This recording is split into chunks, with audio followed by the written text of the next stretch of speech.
Right, so nowadays it's government and Renamo. At one stage it was Renamo and Frelimo in the civil war before Renamo then moved into opposition. Let's look at how important this is. Joining us in studio is Channel Africa's analyst Izak Khomo. Thank you for being with us. As always, Izak, can we start with the civil war, the background, for people who are just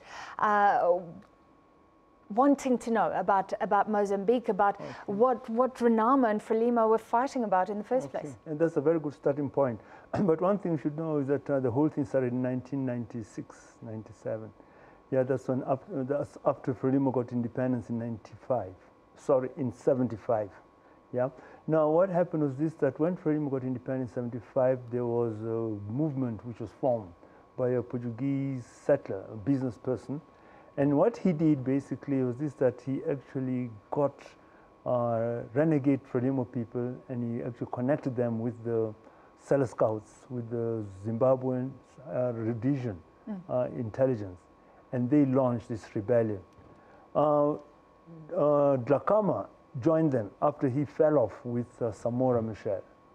Now the disgruntled lot, they actually came from mid-Mozambique. They were mostly in Ndaos. But you also had the Manyika people. That was a disgruntledness within the Frelimo party, and that is actually a history of Frelimo, where Frelimo was made up of 3 groups. So it was basically tribal? Yeah, it was tribal, it was regional.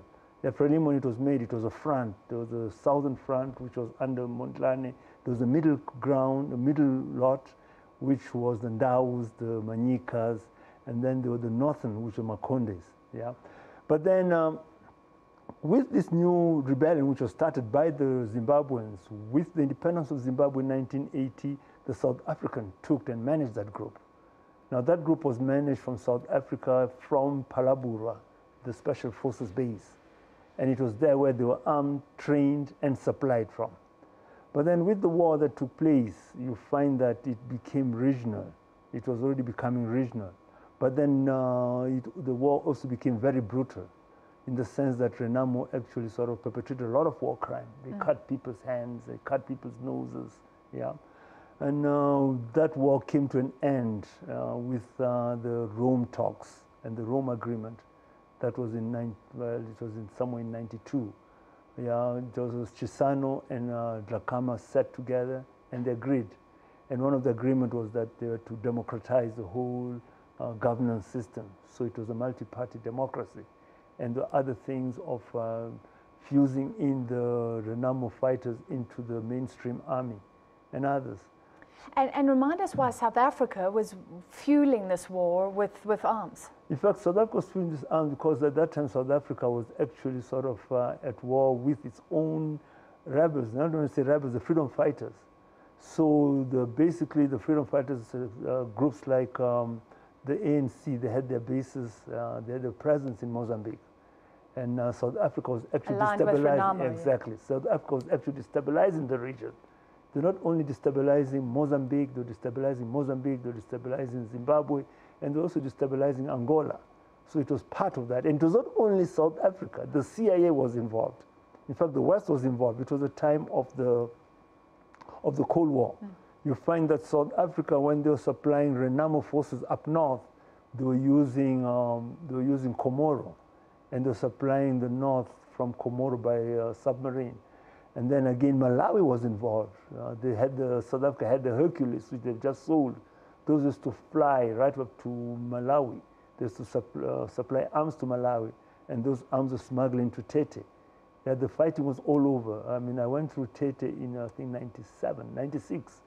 And the devastation there was frightening. That was after the war. They burnt out tanks. But they told us that actually the fighting there was being actually supplied from Malawi. That was under Banda.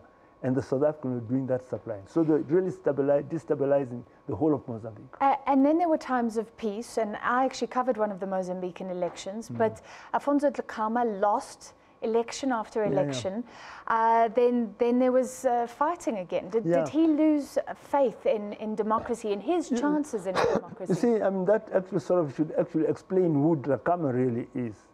Now, Dhlakama is a person, basically, if you look at him psychologically, he's a person where the ends will actually define the means that he's going to use. I mean, to say that when he was fighting the war, I mean, the atrocities that he did, he couldn't get the support of the people, but he forced the people to support him by actually sort of the war crimes. Yeah. But again, you find that in the democratic phase of the whole thing, when he was not winning democratically, he used to revert to the low-key armed struggle insurrection. That was to get Renamo, that was to get concession from Frelimo party. So that has been the trend. Whenever he loses elections, he gets a reason to go back to war, he goes back to his base, and then they start attacking trucks on the road, and that forces the government to come to sit with him and actually give him concessions. And even the last elections, the same thing happened, and he's getting the concession that he wanted.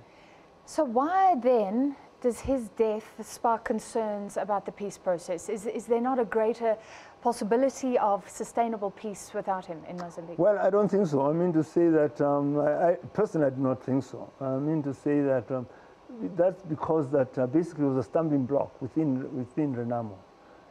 In the last election, the two last elections, the Renamo, there were some MPs, Renamo MPs, who were actually sort of there in parliament. And with his disturbance, Dhlakama actually wanted to force these people to walk out of parliament and to actually revert back to this low-key insurrections. And there was a split within Renamo because the elected people refused. They said, let's continue with the democratic process. So now you find that with Dhlakama gone, will the Renamo Democrats have an upper hand within the Renamo sphere? Yeah, so that's a very big question. There was another Democrat within Renamo. He's late. I got to know him. He was a Makonde by the name of Vicente Ululu. Yeah, he had his differences with Dhlakama. But now we've got to see that who's going to take over. Will one of the hardliners, the people who are keen to take military action? So it creates an uncertainty. Well, thank you for an incredible history lesson, and we will follow Mozambique. Hopefully this leads to more stability, not less. The death of Afonso Dhlakama, the leader for decades, involved in the civil war and democratic processes afterwards, Afonso Dhlakama.